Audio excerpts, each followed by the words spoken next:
Hey guys, welcome back to my channel. Today is going to be a really fun video. I was actually tagged for the very first time to share my top 5 handbag deal breakers. If you're new here, my name is Shelly and thank you so much for stopping by. I normally post videos talking about fashion reviews, hauls, beauty, and lifestyle. Normally, I would also love to share travel experiences with you guys because I do enjoy traveling, but due to the current pandemic situation, traveling is kind of off the table for me, so I hope to bring that back sometime in the future. So Nicole is a new friend of mine here on YouTube. I will leave a link to her YouTube channel and her Instagram down below, and I will also put her Instagram account name right here on the screen so that you can find her and watch her video about this as well.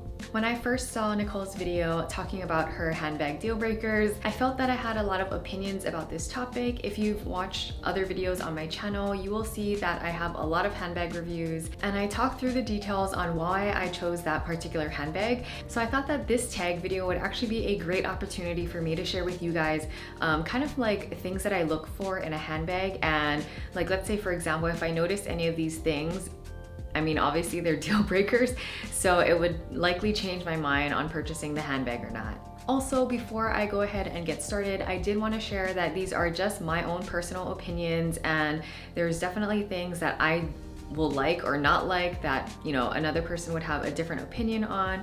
So at the end of the day, purchase whatever makes you happy. These are just things that I keep an eye out for because I know that if I were to go ahead and purchase the handbag with some of these qualities, I would likely not be happy with my purchase. And at the end of the day, it's most important that you're happy with what you went home with. So I just wanted to put that out there because these are just my own personal opinions about, you know, reasons why I wouldn't purchase a particular handbag. So the first deal breaker that I wanted to mention is if the handbag is light colored. So I think I may have only shared one light colored handbag here on my channel, which is by Mulberry. I would say even, you know, that was kind of like pushing, it was kind of on the edge for me if I wanted to buy that or not. But a long time ago, I want to say it was like 12 or 13 years ago, I had a white handbag from Dior. It was like a bucket, like tote bag, and it was straight up white. And although I did get quite a bit of use out of it, I used it pretty much on a regular basis. I was constantly worried about getting it dirty. It basically had white leather straps and a white leather trim around the bag, but the rest of the bag was that canvas material, which was also white. And so I think there, you know, after some time, there were like a few smudges on the bag. I did end up selling it as like a used handbag. And I personally just don't like to worry about my handbags all that much. I definitely do not foresee myself purchasing any more white handbags at any point in the future. And even sometimes a light beige kind of makes me a little bit nervous. So the second handbag deal breaker that I wanted to mention is if the handbag only has a top handle. So I know that there's a ton of really popular handbags out there that really come only with a top handle, but I do like versatility with my handbags and definitely like to keep my hands free, especially if I'm going about my day and trying to be productive, I guess. I would at least want the bag to also have a shoulder strap or a crossbody strap. One great example of a handbag that only had a top handle that I used to own was the Louis Vuitton Speedy, and I know that's a super popular handbag.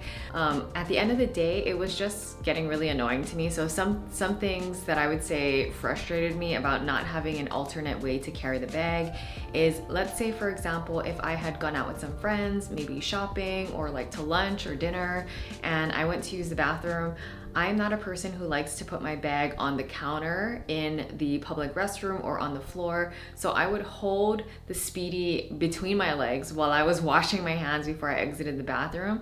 But that also makes it really difficult because usually like hand towels or like an air hand dryer in the restroom is like not right next to the sink. So I think that's a perfect example of why I don't feel like top handle bags are super functional. But if you found a great way to sort of remedy that situation and you want to share that with me down in the comments below, please let me know, because I kind of feel like that would open up the variety of handbags that I could potentially have in the future. That's just one huge pain point for me when a handbag only has a top handle.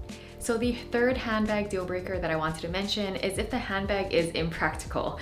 So I do have a video, it's either just posted or it will be posted soon, where I talk about a very popular classic handbag style that just kind of isn't working out for me because it's not super practical. And what I mean by practical is if it can at least hold my cell phone and whatever wallet I'm using on a daily basis. So if it can't hold those basic things and also my keys, so essentially 3 of my main items, then I will likely consider that handbag to be impractical and will likely not purchase it.